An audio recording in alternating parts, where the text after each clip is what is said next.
Bienvenue donc à cette rencontre conférence Liège Créative et merci de nous rejoindre pour cette conférence qu'on vous propose en ligne. Alors aujourd'hui, on est vraiment au cœur d'une thématique d'ingénierie pure, vous le savez, je pense que vous provenez d'ailleurs de ce domaine. On s'intéresse aujourd'hui à la simulation des problèmes de vibration dans les turbomachines.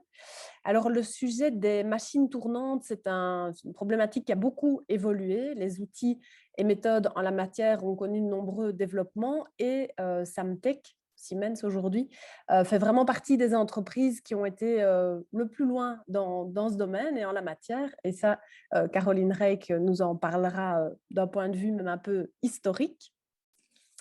Les machines tournantes, on le sait, elles sont présentes dans beaucoup d'applications et elles requièrent évidemment des compétences en matière de simulation et de modélisation pour approcher les problèmes de vibration au moyen de calculs non linéaires. C'est ce dont vont nous parler nos deux intervenantes.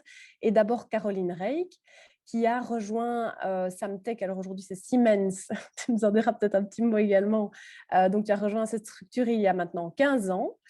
Caroline s'y est d'abord tout à fait spécialisée dans la simulation dans les aérostructures et depuis 2017, elle travaille alors spécifiquement au développement de solutions de dynamique des rotors. Elle est docteur en sciences appliquées de l'Université de Liège dans le domaine de la modélisation des systèmes non linéaires et de l'optimisation. Je pense qu'elle a d'ailleurs quelques proches de sa carrière scientifique qui sont connectés aujourd'hui. Et je vous présente également Élise Delay, qui va intervenir en second lieu, aspirante FNRS. Elle est doctorante au sein de la faculté de sciences appliquées dans le département d'aérospatiale et mécanique, donc à l'Université de Liège. Et elle va nous partager ses recherches actuelles qui porte notamment sur la recherche de solutions dans le contexte que connaît le secteur de l'aéronautique, de contraintes à la fois environnementales et économiques. Elle cherche à alléger, entre autres, et à rendre plus efficaces les moteurs. Elle nous expliquera comment, à partir de ces calculs et ces simulations. Et elle nous parlera spécifiquement de l'effet combiné de deux types de non-linéarité, celle de contact et géométrique, qui touche au grand déplacement. Elle nous en dira davantage. Je le signale au passage, Élise a reçu un prix prestigieux en juillet dernier. On venait d'échanger pour monter cette conférence, un prix spécifique dans le domaine de l'aérospatiale qui récompense les doctorantes qui font avancer les recherches dans son secteur. Donc voilà, je trouve qu'on peut le glisser au passage. Bonjour à tous.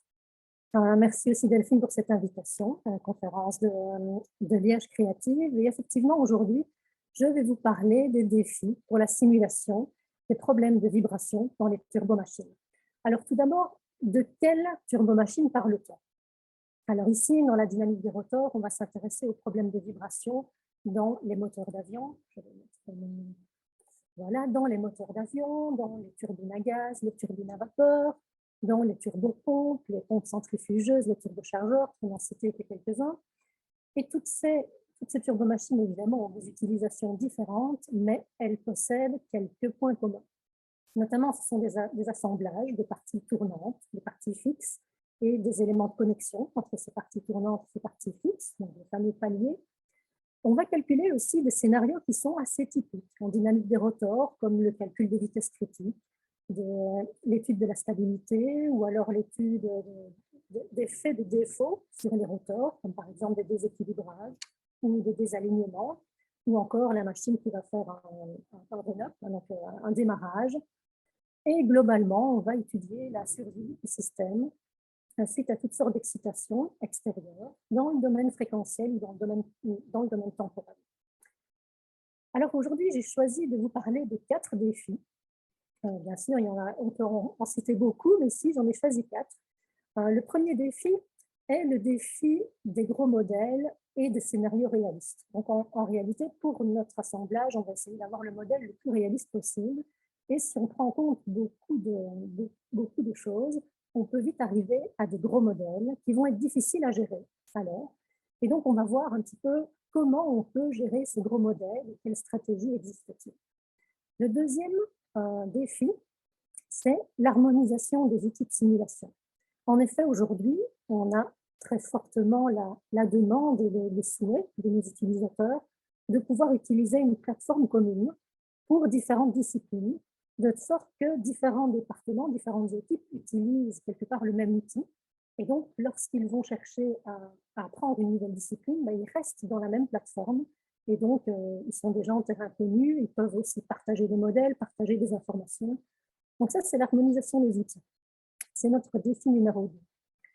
Notre défi numéro 3, c'est le jumeau numérique. Alors, on est déjà en plein dedans lorsqu'on parle de simulation, parce que ces simulations vont permettre de mieux appréhender toutes les situations du système et donc de faire normalement moins de tests sur des prototypes réels, et donc de gagner du temps et de l'argent sur ces prototypes réels.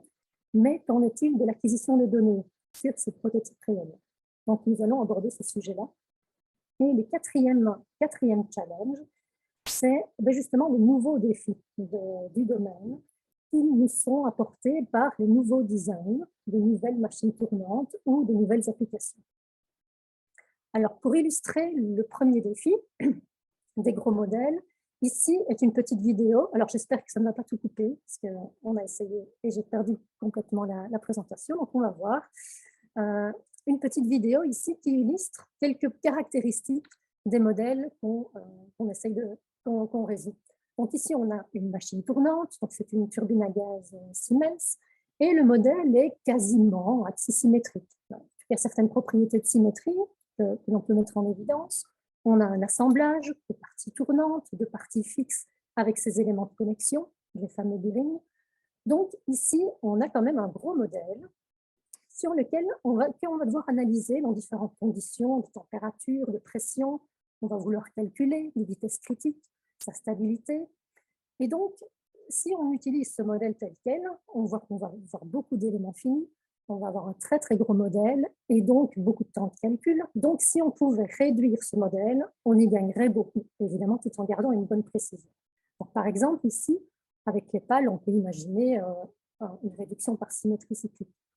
On peut imaginer aussi que le casing soit représenté par certaines matrices et certains modes, et donc par une réduction de super-éléments. Ici, on a aussi plusieurs étages de symétrie cyclique. Et donc, on a déjà observé que les différents étages peuvent être couplés, et donc on tiendrait en compte ce couplage entre les différents étages. Donc, imaginons qu'on puisse isoler un secteur, faire les calculs uniquement sur ce secteur de symétrie cyclique, et puis recombiner les résultats en 3 dimensions, eh bien, on pourrait gagner beaucoup de temps et beaucoup de ressources informatiques pour le calcul de cette machine tournante, évidemment en gardant une bonne précision des résultats.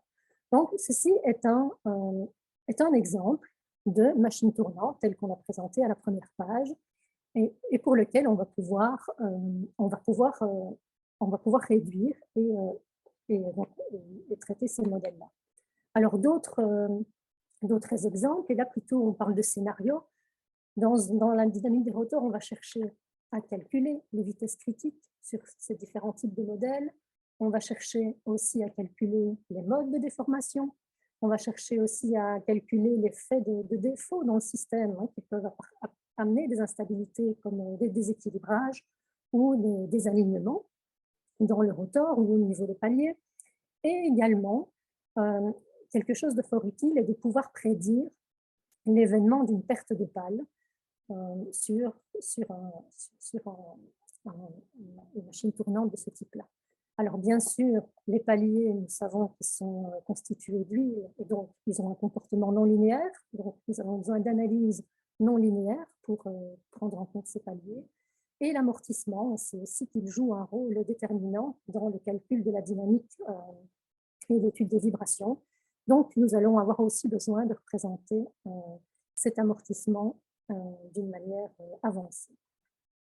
Donc, pour répondre aux défis des gros modèles, nous allons pouvoir utiliser différentes représentations pour modéliser nos rotors et nos stators. On peut bien sûr utiliser les éléments 3D solides. Évidemment, c'est ce qu'on va essayer de ne pas utiliser parce qu'il y a des alternatives qui sont très intéressantes. Par exemple, les éléments Fourier, donc 2D multi-harmoniques, où on ne va représenter qu'une une coupe dans le plan méridien du système, et puis le solveur recombinera lui par la suite. Des modèles poutres, bien sûr, des modèles en symétrie cyclique et symétrie cyclique avec une multi-étage, les super-éléments, ça c'est vraiment un ingrédient très très intéressant, ou alors une représentation mixte. Donc, par exemple, symétrie cyclique couplée des multi-harmoniques en fonction de comment est notre système.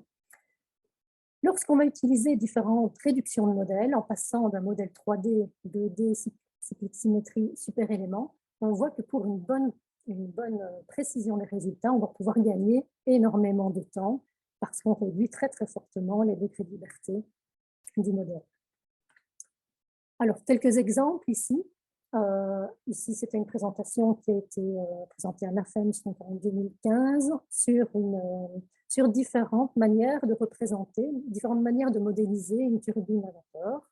Donc ici, différentes approches ont été comparées et donc on a pu mettre en évidence certaines zones critiques avec certains types de modèles.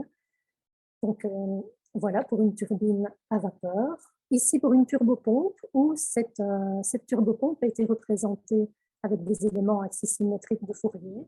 On a également utilisé de super-éléments et des bearings non linéaires, les bearings à roulement.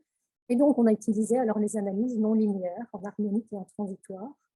Et on a pu calculer alors les charges au niveau des paliers. On a pu calculer aussi un diagramme de Campbell. Donc, ça, c'était la représentation de la turbopompe pour des phénomènes d'analyse thermique, statique et de dynamique des rotors.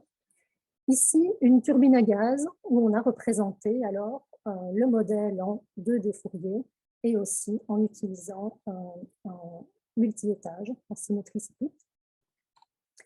Ici, c'était également un projet, Icogen Project, le projet Icogen, qui a été présenté aussi à la conférence SISMA en 2018, sur l'étude en multi-étage de ce compresseur, et où là, on a pu mettre en évidence le rajout par le solveur, le rajout automatique par le solveur de différentes harmoniques à la jonction pour tenir compte de cette jonction et la représenter d'une manière continue.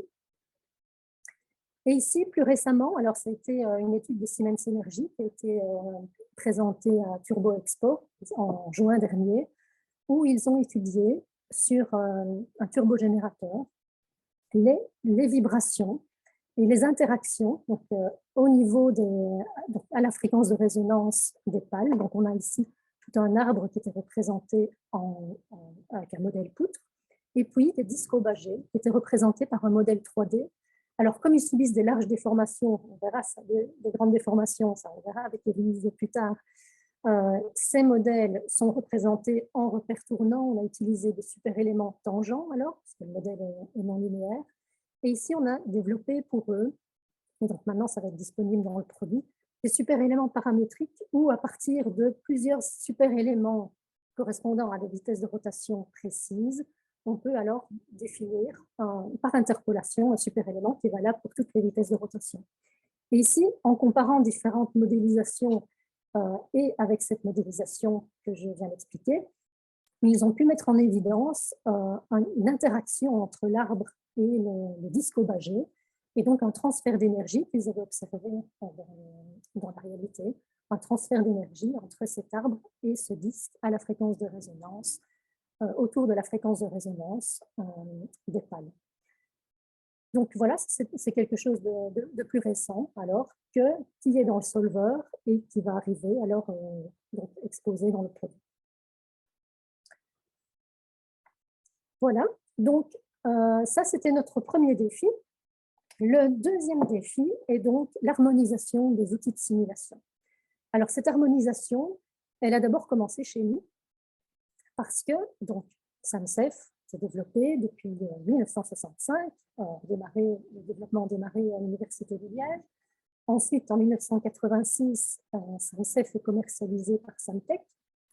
Et SAMSEF, comme vous le savez, est fort présent, fort reconnu pour les analyses non linéaires, statiques et dynamiques, les composites, le transfert de chaleur, mais aussi la dynamique des rotors. Donc, la dynamique des rotors, le module rotor dans SAMSEF a commencé à être développé en 1982, et depuis, on peut dire pendant des dizaines d'années, a donc continué à évoluer grâce à des partenaires industriels, grâce à des projets européens, grâce à ses utilisateurs, les besoins des utilisateurs. Et donc tout ça pourrait être alors dans le produit SAMSEF Rotor, que certains d'entre vous connaissent. Et donc, les choses changent pour nous en 2012, où Samtec rejoint le groupe Siemens. Et donc, à ce moment-là, se pose la question de l'harmonisation des outils, parce qu'effectivement, Siemens a une plateforme CAE qui est SimCenter 3D notamment, pour le calcul 3D. Et donc, à partir de 2019, nous avons travaillé activement alors à rendre cette solution SAMSEF Rotor à tous ces outils de simulation disponibles dans SimCenter 3D.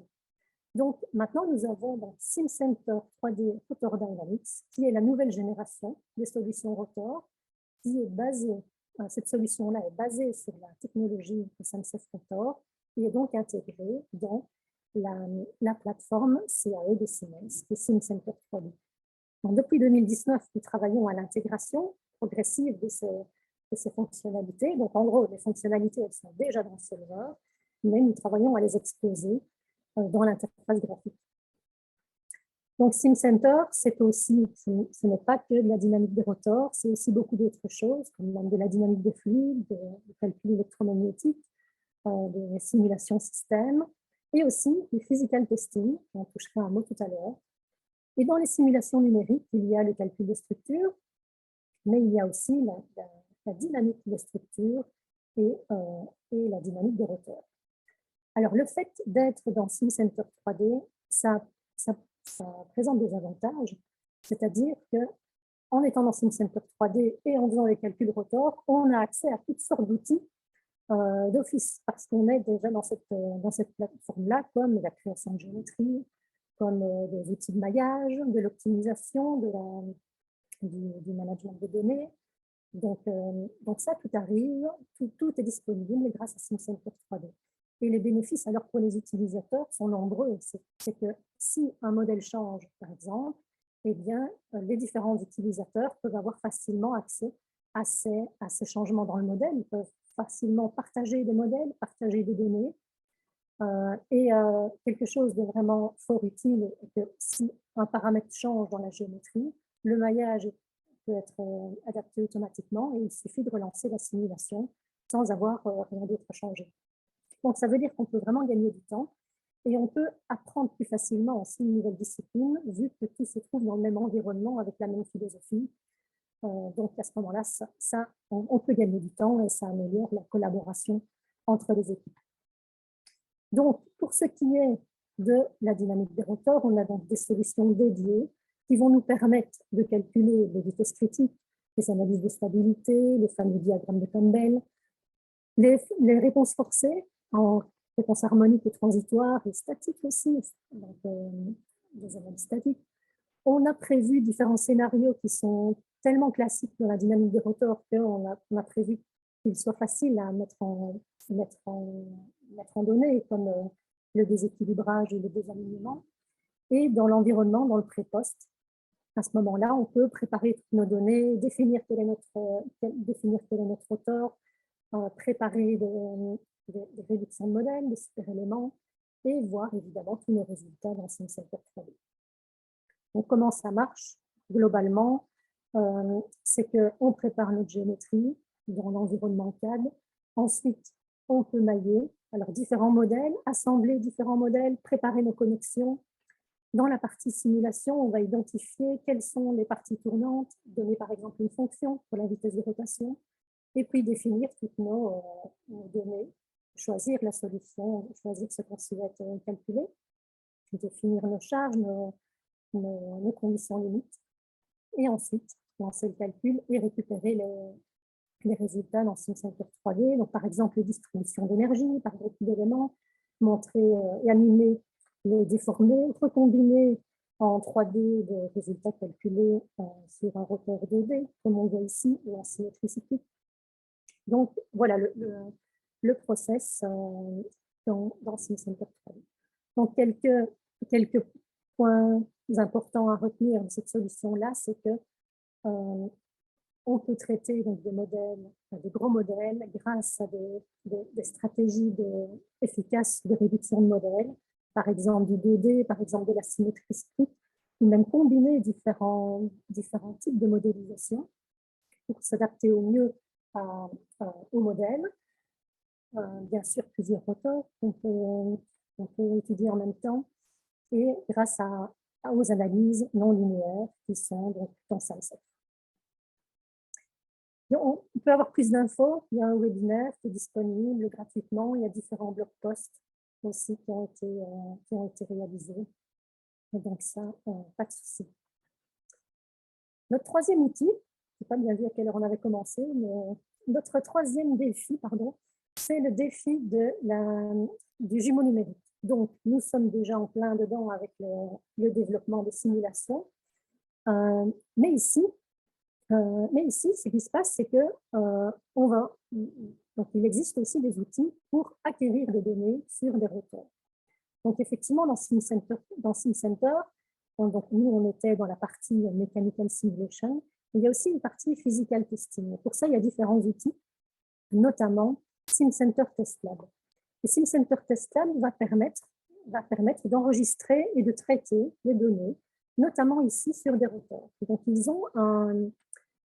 on a maintenant dans SimCenter Test Lab un nouveau module, Rotor Dynamics, qui permet de placer des capteurs, par exemple sur l'arbre au niveau des paliers, et d'enregistrer alors le mouvement de cet arbre et de pouvoir après représenter des orbites, des centerline plots, des full spectrum plots, tous les outils nécessaires à l'interprétation des résultats pour l'analyse des rotors, mais ici côté donc test. Donc ça, c'est ce que je voulais renseigner aussi.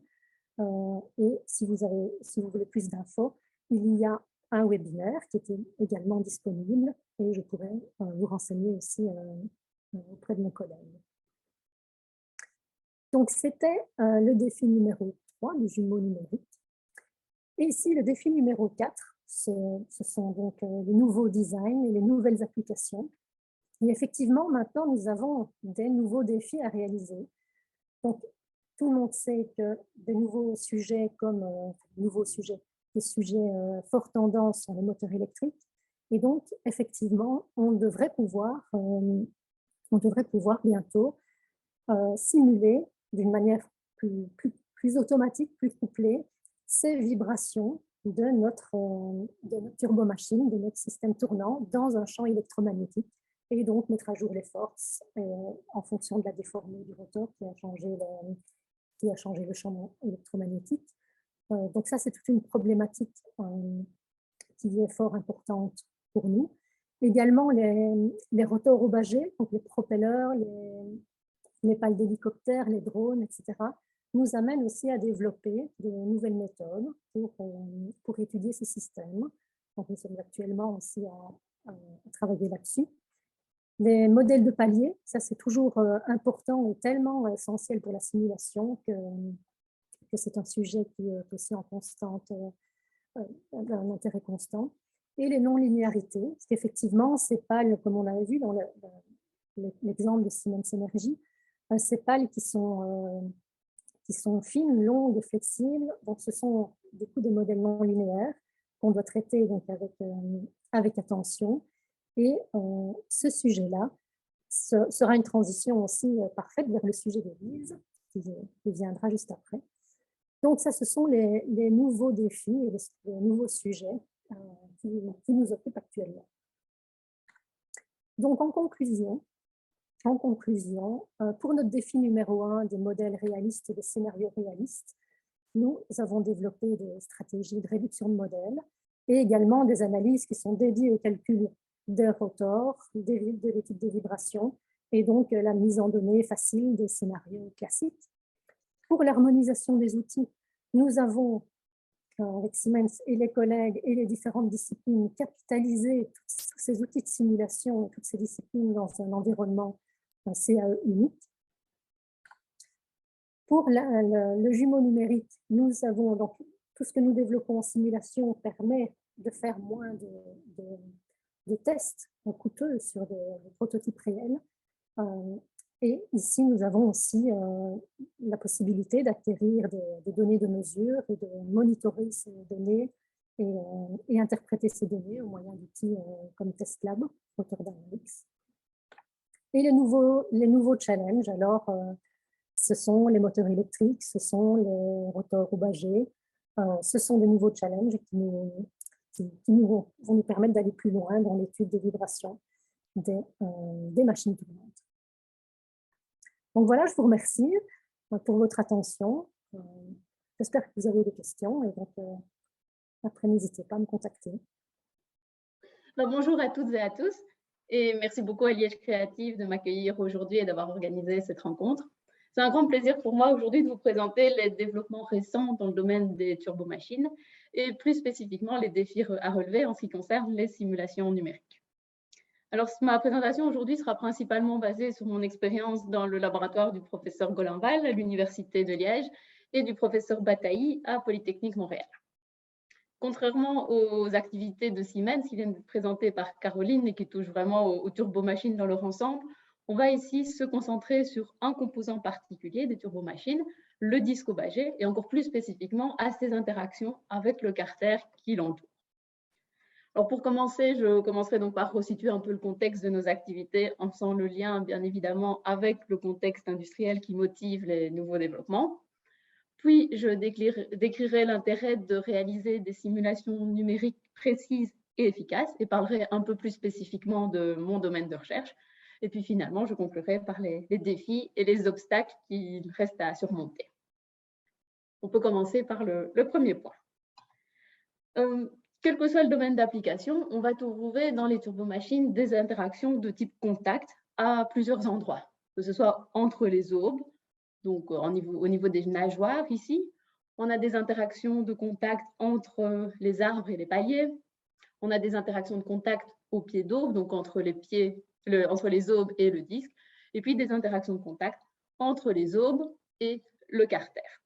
Chaque interface de contact a ses propres spécificités qui va demander de développer des outils numériques particuliers. Et comme je l'ai déjà dit, ici, on va se concentrer sur les interactions entre les aubes et le carter. Cette interface de contact est caractérisée par des vitesses relatives très élevées.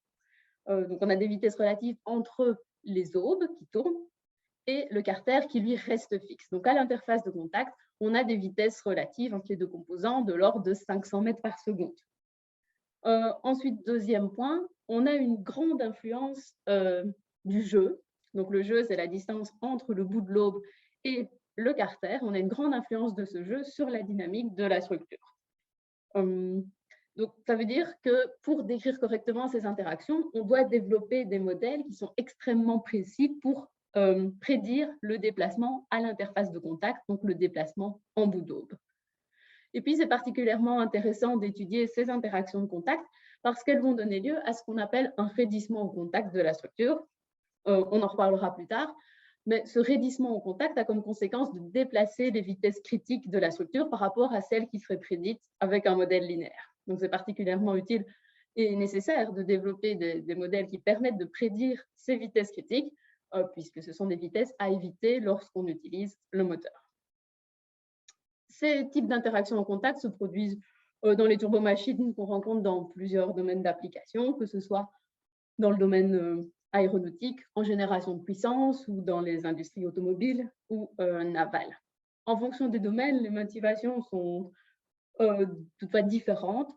Dans le domaine de l'aéronautique, on va privilégier la sécurité des équipements, bien sûr, mais aussi le poids, donc minimiser le poids pour minimiser la consommation. En génération de puissance, on va essayer de minimiser le coût de la structure et de permettre une maintenance facile. Dans le domaine automobile, on va essayer de maximiser la performance.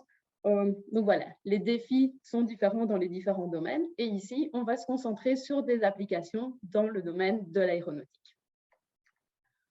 La modélisation des phénomènes de contact est un défi à part entière, je vous l'ai dit, mais ce n'est pas le seul défi quand on étudie la dynamique de turbomachines. Chaque étage des moteurs d'avion est caractérisé par ses propres spécificités. Si je commence par le premier étage ici, donc l'étage de soufflante, on y voit des aubes qui sont particulièrement élancées. et pour des raisons environnementales et économiques évidentes, on développe des aubes qui sont de plus en plus élancées, de plus en plus légères. Et donc, les modèles linéaires qu'on utilisait jusque-là pour prédire la dynamique de ces aubes ne sont plus toujours suffisants pour décrire correctement le comportement de ces aubes. On a des grands déplacements, on a ce qu'on appelle un comportement dit géométriquement non linéaire, qui demande de développer des nouveaux outils. Après, dans les étages suivants, ce sont des étages de compresseurs. Là, on va vraiment essayer de minimiser le jeu entre les aubes et le carter pour limiter les recirculations d'air en bout d'aube et donc augmenter l'efficacité des composants. Et si on diminue le jeu entre les aubes et le carter, on va avoir des contacts qui se produisent de manière plus fréquente et qui peuvent même se produire en conditions nominales d'utilisation du moteur. Et c'est pour ça qu'on va souvent déposer sur le carter un matériau dit abradable qui va s'user au cours de la rotation des aubes et permettre d'atténuer les interactions en contact. Il y a eu pas mal d'études expérimentales numériques pour caractériser cet abradable, mais il y a encore beaucoup de travail à faire pour caractériser vraiment les mécanismes d'usure qui se cachent là derrière. Et puis, dans les derniers étages, donc des étages de turbine, on est là juste après la chambre de combustion et les gaz sont à une température qui est particulièrement élevée, qui vont, et donc dans ces étages, les aspects thermiques ne peuvent pas être négligés. On utilise souvent des nouveaux matériaux à ces niveaux-là, donc type composite céramique, qui résistent bien à ces températures extrêmes, mais qui par contre sont assez fragiles. Et donc, dans ces niveaux-là, au niveau de la turbine, on ne peut pas se permettre d'avoir des contacts répétés entre les aubes et le carter. Voilà. Et donc, dans ces derniers étages-là, il faut vraiment caractériser ces aspects thermomécaniques. Cette introduction montre bien toute la complexité de l'étude de la dynamique dans les turbomachines. Dynamique qui est fondamentalement multiphysique. Oui, on a un chargement aérodynamique sur les aubes, donc les aubes vibrent, mais ce n'est pas tout. On a aussi parlé d'usure d'une couche abradable, on a des aspects thermomécaniques, etc. Et puis, la dynamique est aussi non linéaire. Elle est non linéaire à plusieurs niveaux. On a des non-linéarités de type contact, on en a parlé, des non-linéarités géométriques, donc des grands déplacements. Et puis, on a aussi on peut aussi avoir des non-linéarités dans les lois des matériaux. Tous ces aspects sont bien réels et il est important de pouvoir en tenir compte de manière précise et efficace dans des simulations numériques. Et c'est l'objet de la deuxième partie de ma présentation. Évidemment, ce qui motive le développement d'outils numériques, c'est le coût et la complexité des tests, des campagnes de tests expérimentales. En pratique, il n'existe que très peu d'installations qui permettent de tester un disque au Bagé grandeur nature et aucune installation ne permet de tester des structures à plusieurs étages, voire des moteurs complets. Donc, ça justifie bien la nécessité de développer des outils numériques pour prédire cette dynamique. Et puis, l'autre avantage des simulations numériques, c'est qu'on peut facilement changer des paramètres et donc refaire tourner la simulation sans avoir à reconcevoir complètement le dispositif expérimental. Et ça, c'est bien utile dans une phase de conception du moteur, par exemple. Donc, simulation numérique, OK. Comment prédire la dynamique de la structure?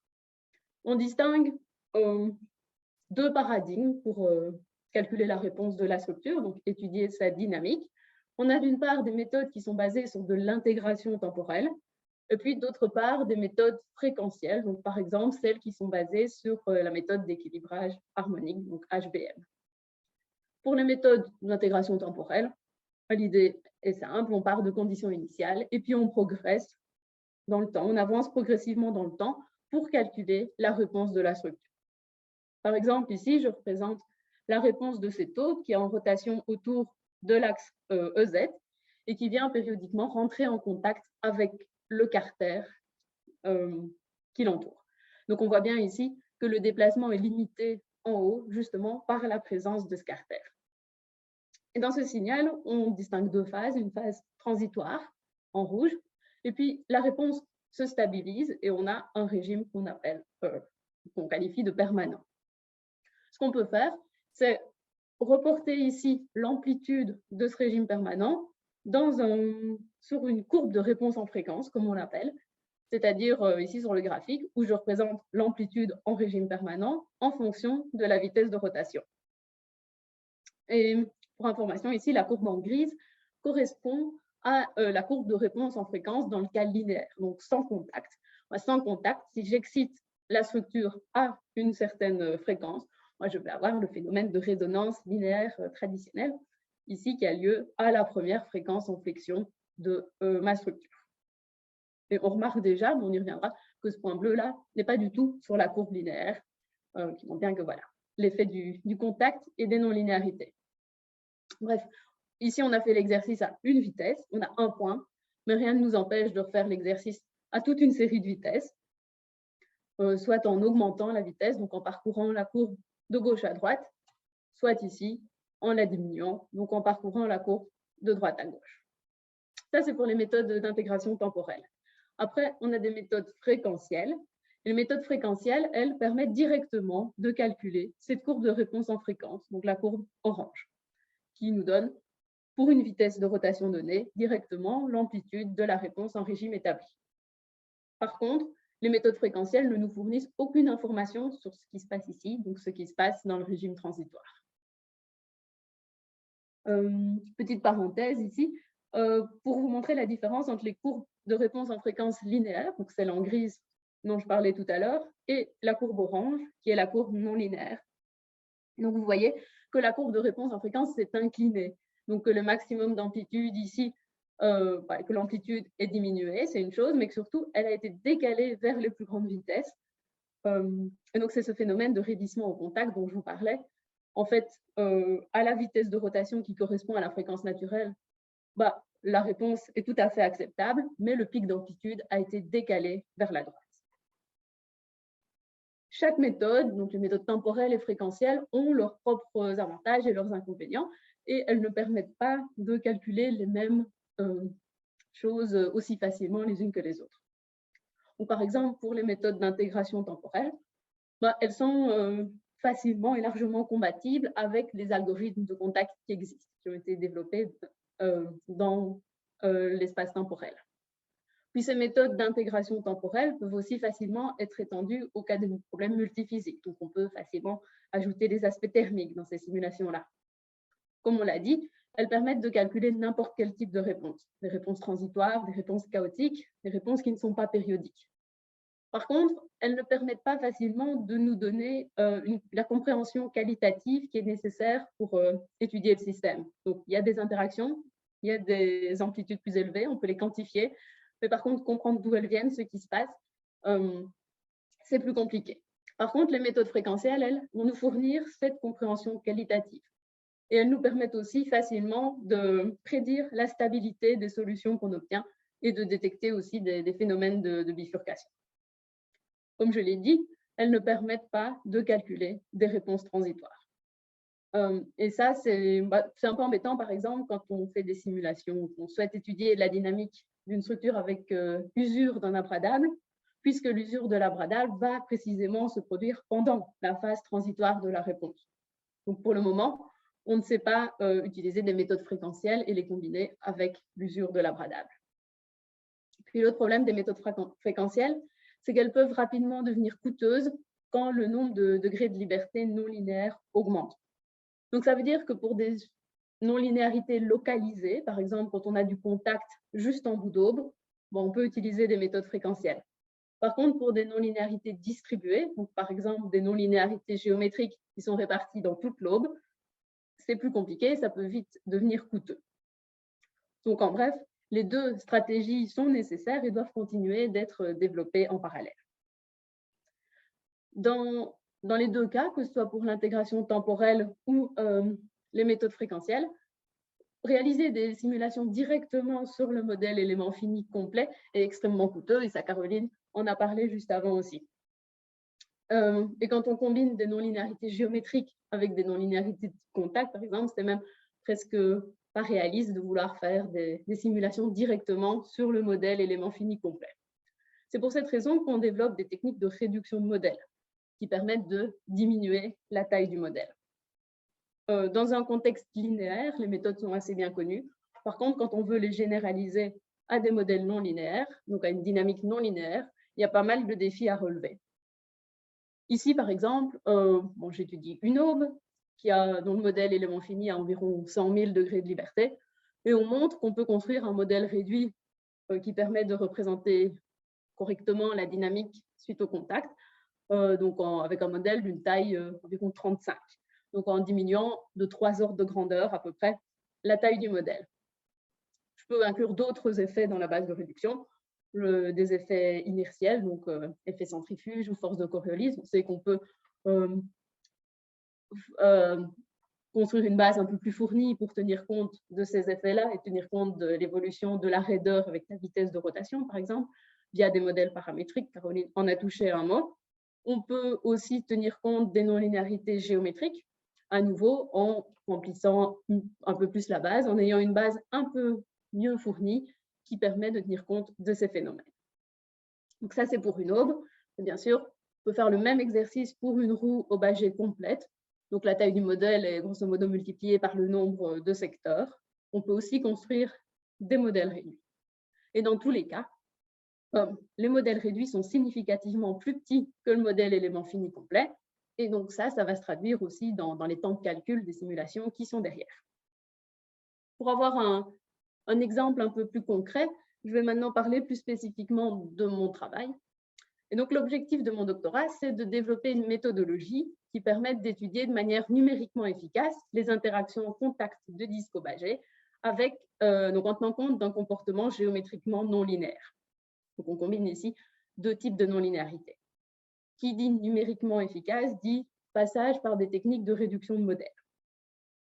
Ici, on a choisi d'utiliser une technique de réduction de modèle par projection. Donc, le concept est assez simple. On part des équations du mouvement de la structure complète avec un terme d'inertie, donc matrice de masse, un terme d'amortissement, de raideur. Ici, j'ai les forces non linéaires qui sont dues au grand déplacement, j'ai des efforts externes, et puis des forces dues au contact. Et l'idée derrière cette méthode de réduction par projection, c'est d'exprimer le déplacement U comme une combinaison linéaire de fonctions de base phi. Et donc, à partir de là, je peux projeter mon modèle sur un espace réduit. Je vois que l'équation du mouvement a toujours la même forme, mais fait apparaître ici des matrices réduites qui sont significativement plus petites que les matrices du modèle complet. Les principaux défis, quand on parle de réduction ici par projection, c'est bien sûr de choisir correctement la base de réduction phi, et puis c'est d'évaluer les termes non linéaires dans l'espace réduit, donc ceux dus au grand déplacement et ceux dus au contact, donc les forces de contact. En ce qui concerne le choix de la base de réduction, la méthode de Craig-Bampton en régime linéaire est bien connue et fonctionne bien. Et l'idée ici, c'est d'augmenter cette base de Craig-Bampton avec ce qu'on appelle des dérivées modales pour tenir compte justement du comportement géométriquement non linéaire. Si je détaille un peu ce qu'il y a dans cette base-là, je vais d'abord avoir une série de modes statiques. Donc, les modes statiques, ce sont les déformations de la structure quand j'impose un déplacement unitaire en certains nœuds. Par exemple, ici, je le représente sur le cas d'une aube encastrée libre. J'impose un déplacement unitaire en ce nœud-là. Alors, ces nœuds-là, dans la méthode de Craig-Bampton, ils sont particulièrement intéressants puisque ce sont des nœuds, ici c'est un vrai nœud, un nœud physique de mon modèle d'origine, mais qui va être conservé dans l'espace réduit. Donc ça, on le verra plus tard, mais ça permet, par exemple, directement d'appliquer les algorithmes de contact en ces nœuds-là. Ça, c'était pour les modes statiques. Après, j'ai une série de modes internes, qui sont les modes de la structure quand elle est encastrée à ces nœuds frontières. Donc, je fixe le nœud rouge et je peux calculer les modes successifs. Ça, c'est pour la méthode de Craig-Bampton classique. Ici, j'ajoute une série de dérivées modales. Et donc, les dérivées modales, qu'est-ce que c'est? Dans un contexte linéaire, les modes sont des caractéristiques intrinsèques du système. Ce sont les modes. Dans un monde non linéaire, les modes dépendent du niveau d'énergie de la structure, dépendent du niveau de déformation. Et le but de ces dérivées modales, c'est d'en tenir compte. Donc, en fait, les dérivées modales, elles représentent comment les modes de Craig-Bampton ici varient quand la structure est déformée dans la forme d'un autre mode. peut-être un peu compliqué, mais ici, sur cet exemple, j'ai représenté les dérivées modales des premiers modes en flexion. Donc, des modes en flexion, ce sont des modes hors plan, comme ça. Et on voit que les dérivées modales de ces modes en flexion, ce sont des modes dans le plan.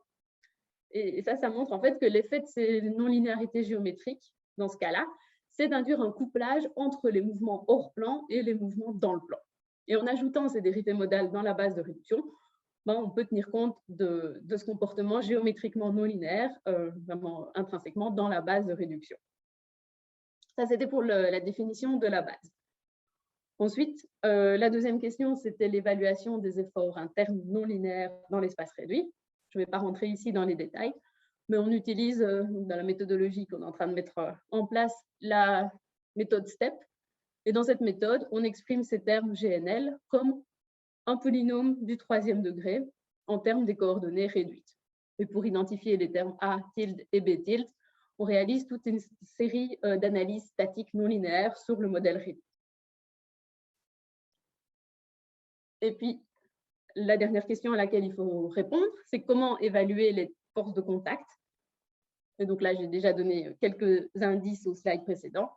On a vu que la réduction par projection conservait la forme des équations du mouvement, d'une part, et puis d'autre part, que la méthode de Craig-Bampton permettait de retenir certains nœuds. Et donc, si on choisit ces nœuds comme étant sur le bout de l'aube, là où on va avoir le contact, en fait, on peut directement utiliser les algorithmes de contact habituels dans l'espace réduit.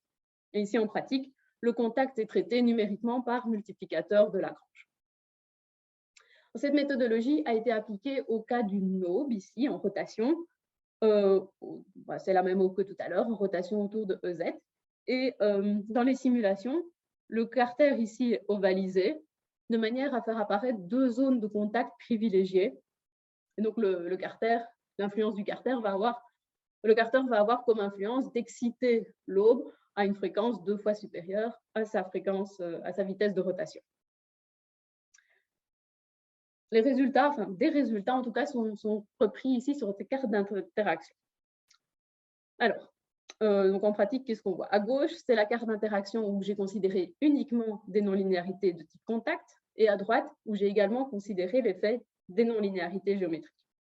Donc, ce qu'on a fait, c'est réaliser toute une série de simulations à vitesse constante, donc avec des vitesses entre 750 et 2500 radians par seconde, et à chaque vitesse de rotation, on calcule la réponse, et puis on extrait le contenu fréquentiel de cette réponse, et on le représente ici verticalement. Et on obtient ces deux cartes-ci, qui ont la même échelle de couleurs. Bleu, ça correspond aux amplitudes minimales, et rouge, aux amplitudes maximales.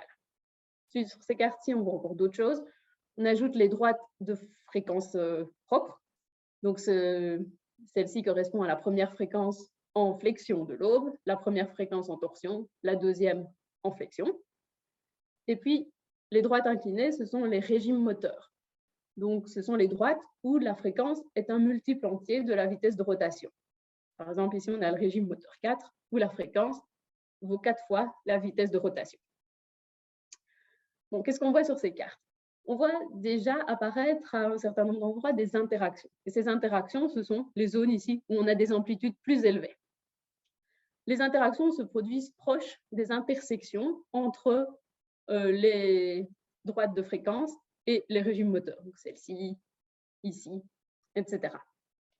Et si on compare les deux cartes, on voit que globalement, les amplitudes à droite sont inférieures aux amplitudes à gauche. Donc on n'a pas ces grands pics rouges. On ne les retrouve pas ici à droite. Les amplitudes sont réduites, et donc quand on tient compte des non-linéarités géométriques, en fait, on se rend compte que les vraies interactions qu'on prédit sont plus douces, sont atténuées par rapport au cas de gauche. Bon, je disais, les interactions apparaissent proches des croisements, mais elles n'apparaissent pas exactement au croisement entre les droites ici. En réalité, elles sont chaque fois décalées vers la droite. C'est à nouveau le fameux raidissement au contact, que j'ai représenté ici dans deux cas, donc pour deux interactions sur chacune des cartes. L'interaction entre le premier mode de flexion et le régime moteur 6, et le premier mode de flexion et le régime moteur 4. Et donc, on observe bien ce raidissement au contact des deux côtés, et on se rend compte qu'en tenant compte des non-linéarités géométriques, le raidissement au contact qu'on prédit est supérieur ici au cas de gauche.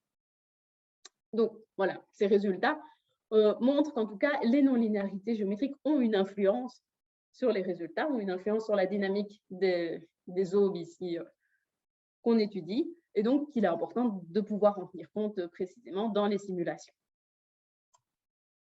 Donc ceci nous mène à la conclusion de ma présentation. Tout au long de cette présentation, j'ai essayé d'apporter des éléments de réponse à la question qui nous animait aujourd'hui, qui était quel défi pour la simulation des problèmes de vibration dans les turbomachines.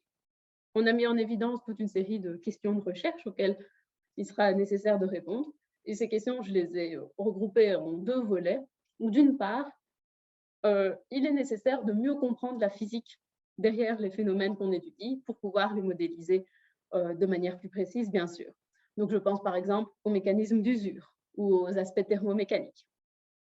Et puis, dans un deuxième temps, il est nécessaire de développer des outils des stratégies numériques, de continuer à développer des stratégies numériques efficaces pour pouvoir étudier la dynamique de grandes structures comme les structures industrielles. Et donc, ces stratégies efficaces, ça peut passer par du domaine temporel, du domaine fréquentiel, ça peut passer par de la réduction de modèles. Relever une partie de ces défis doit permettre d'améliorer le processus de conception des moteurs d'avion et aussi de tirer des guidelines pour concevoir ces moteurs, des moteurs qui consomment moins, des moteurs plus légers, tout en garantissant un certain niveau de sécurité, bien sûr. Et en particulier, jusqu'ici, le design préliminaire des moteurs d'avion est principalement basé sur des aspects aérodynamiques et les aspects structurels non linéaires, donc par exemple la résistance au contact, est seulement vérifiée à la fin du processus, donc a posteriori. En développant des outils qui permettent de tenir compte de manière précise de ces aspects non linéaires, on pourrait imaginer inclure ces aspects dès le début de la conception des avions et de leurs moteurs, et donc de limiter, de diminuer le temps et le coût de développement des moteurs. Voilà, merci beaucoup pour votre attention.